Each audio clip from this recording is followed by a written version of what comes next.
SSC 2016 কেসে 12% সুদসহ টাকা ফেরত এবং ওএমআর প্রকাশের মামলা গ্রহণ করল supreme court. Hi everyone, welcome back to my channel Anjanar Byanjana. বন্ধুরা, তোমাদের সকলকে আমার এই ছোট্ট ইউটিউব চ্যানেলে স্বাগত জানাই। পশ্চিমবঙ্গ স্কুল সার্ভিস কমিশন এবং রাজ্য সরকারের উপর চাপ বাড়িয়ে সুপ্রিম কোর্ট অযোগ্য প্রার্থীদের কাছ থেকে 12% সুদসহ টাকা ফেরত এবং ওএমআর শিট প্রকাশের দাবিতে দায়ের করা একটি মামলা গ্রহণ করেছে। লক্ষ্মী টুন্ডা নামে এক ব্যক্তির দায়ের করা এই মামলাটি 2016 সালের এসএলএসটি নিয়োগ দুর্নীতির একটি গুরুত্বপূর্ণ মোড় হিসাবে দেখা হচ্ছে। 1. টাকা ফেরত।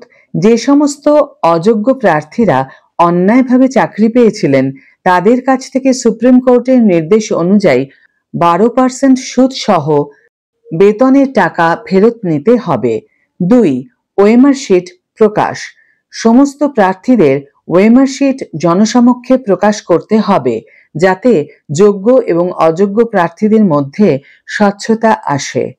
সুপ্রিম কোর্ট এই মামলায় স্কুল সার্ভিস কমিশন, মধ্যশিক্ষা পর্ষদ এবং রাজ্য সরকারকে তাদের প্রতিক্রিয়া জানানোর জন্য 4 সপ্তাহের সময় দিয়েছে।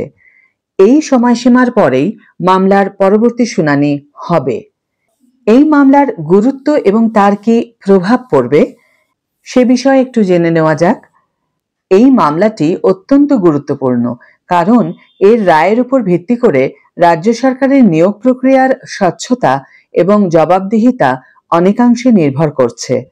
পর্যবেক্ষকদের মতে এই মামলা রাজ্য সরকার এবং স্কুল সার্ভিস কমিশনের উপর যথেষ্ট চাপ সৃষ্টি করবে।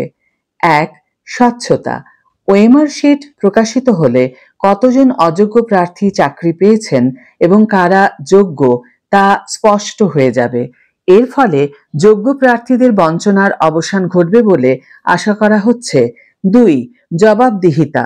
যদি আদালত টাকা ফেরতের নির্দেশ দেয় তবে এটি একটি ঐতিহাসিক রায় হবে এবং ভবিষ্যতে এই ধরনের দুর্নীতি রোধে একটি কঠোর বার্তা দেবে। 3. যোগ্য প্রার্থীদের জন্য আশা। এই মামলাটি যোগ্য প্রার্থীদের জন্য একটি নতুন আশার আলো নিয়ে এসেছে যারা দীর্ঘদিন ধরে তাদের অধিকারের জন্য লড়াই করছেন। বিশেষজ্ঞদের মতামত অনুযায়ী আইনজীবী এবং শিক্ষাবিদরা এই মামলাটিকে স্বাগত জানিয়েছেন। তাদের মতে সুপ্রিম কোর্টের এই পদক্ষেপ নিয়োগ দুর্নীতিতে জড়িতদের জন্য একটি কঠোর বার্তা। প্রধান বিচারপতির পূর্ববর্তী মন্তব্য, যেখানে তিনি 12% সুদ সহ টাকা ফেরতের কথা বলেছিলেন, এই মামলাটিকে আরো শক্তিশালী করেছে। পশ্চিমবঙ্গের শিক্ষিত সমাজ এবং চাকরি প্রার্থীরা এখন সুপ্রিম কোর্টের চূড়ান্ত রায়ের দিকে তাকিয়ে আছেন। এই মামলার রায় রাজ্যের শিক্ষা ব্যবস্থা এবং নিয়োগ প্রক্রিয়ায় একটি নতুন দিশা দেখাতে পারে বলে আশা করা হচ্ছে। আজকের ভিডিও এখানেই শেষ করছি বন্ধুরা।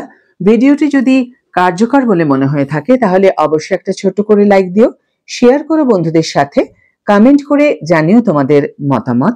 যারা এখনো আমার চ্যানেলটিকে সাবস্ক্রাইব করোনি তারা অবশ্যই চ্যানেলটিকে সাবস্ক্রাইব করে আমার পাশে থেকো, আর যারা অলরেডি সাবস্ক্রাইব করে দিয়েছো তাদের জন্য আমার অনেক ভালোবাসা এবং অনেক ধন্যবাদ। আজ তাহলে বিদায় বন্ধু, দেখা হবে পরের ভিডিওতে। ভালো থেকো, সুস্থ থেকো, সঙ্গে থেকো।